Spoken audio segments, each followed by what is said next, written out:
Hello guys, and welcome to the first of what I'm hoping is going to be a series of videos where I am looking at some of the wonderful community-made maps that have been created for Command & Conquer Remastered over the last 2 months since its release. I think some incredible effort has been put into some of the maps that have been released, and there didn't seem an area or a forum to discuss them, so I thought I'd create these videos as a kind of showcase for some of the better maps I've come across. So to start things off, I've got the map that is on the front page of the Steam Workshop for Command & Conquer Remastered. This is the Scorpion Hunters by Zaptaegis. It's a remake of the opening level in Command & Conquer Remastered, and it succeeds completely at capturing the essence of that first level. It is a really interesting kind of narrow, cramped canyon battle. It's very short, so you can get through it in, 5 to 10 minutes. Acts as a great taster or an introduction to the community-made maps.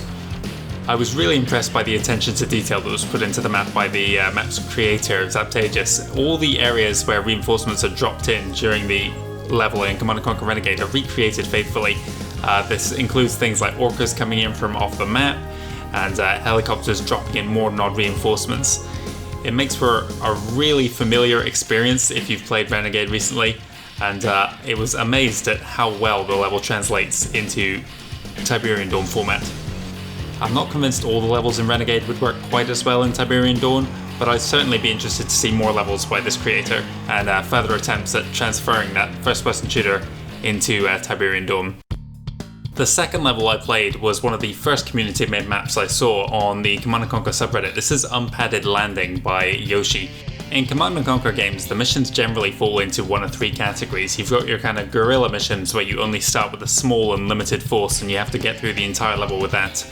You've got your kind of slightly larger skirmishes where you don't necessarily have a full base but maybe access to a barracks or a war factory.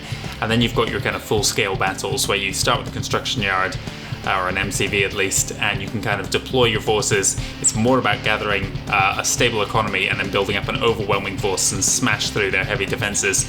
This is in the latter category, unlike the kind of first level I featured. And you as the GDI player get to use the full tech tree, so if you're a fan of the later missions in Tiberian Dawn, this is definitely one to check out. I was super impressed by the amount of detail in this map. So much kind of effort was put into just the terrain. There are very few kind of blank, empty, open spots on the map.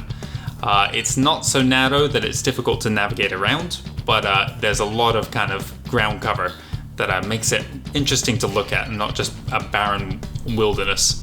The challenge of this map is certainly on the upper end of the spectrum. The nod attacks that come at you are larger and more frequent than most attacks in the vanilla campaign. However, at no point did I feel it was particularly unfair.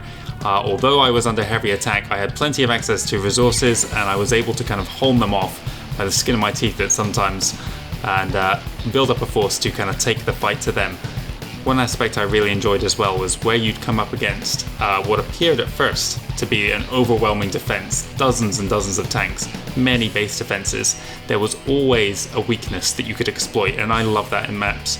Anytime you can use your brain and work out a weakness in the AI's defense is always really enjoyable as a player. I know Yoshi has created other maps for this game as well, and I'm eager to try them out. I'd definitely give this map a thumbs up and encourage you to play it as well, especially if you like kind of late game, large battles, full tech tree as well. The final map I played was The Heat by Tor, which I believe was one of, if not the very first level to be put up on the Steam Workshop for Command & Conquer Remastered. It is a relatively unique mission in terms of the vanilla campaign anyway, where you have an AI-friendly force working alongside you. This makes you feel like you're part of a much larger battle, and it's a dynamic that you don't see in the vanilla game at all, outside of maybe the gunboats patrolling up and down the rivers. One unfortunate side effect of this is the fact that it's very difficult to distinguish which team owns what base in Tiberian Dawn. That's not necessarily the fault of the mapper, it's just a limitation with the original game where there's a very limited colour palette with which to work with. The map design in terms of terrain is perhaps a little bit simpler than the Scorpion Hunters or Unpadded Landing, but it certainly never felt like a barren wilderness or something that was out of place with the original game. I'm especially enjoying the fact that the community maps I'm playing are making further use of the multiplayer-only units that for whatever reason were not present in the original Tiberian Dawn campaigns. The challenge in this map is moderate. The AI is perhaps more aggressive than you might be used to in the late vanilla game. There aren't any explicit vulnerabilities to the base that I noticed, but you can still approach it tactically and minimize your own losses as you go in for the kill. I don't have many negatives to say about this map beyond the fact that you can feel a little bit boxed in the starting area of the map, especially given some of the AI forces often have their structures survive and that can take up further space in the area where you would like to deploy your base. If you like late game node missions where you get access to their full tech tree, but you don't like missions where your GDI or the AI opponent has multiple construction yards, this is definitely one to try out. Thanks very much for watching, guys. If you have suggestions on other maps you'd like me to play, I already have 3 more I'm planning on recording soon. I will actually be uploading a full playthrough of each one of these 3 maps I've featured today in the coming days.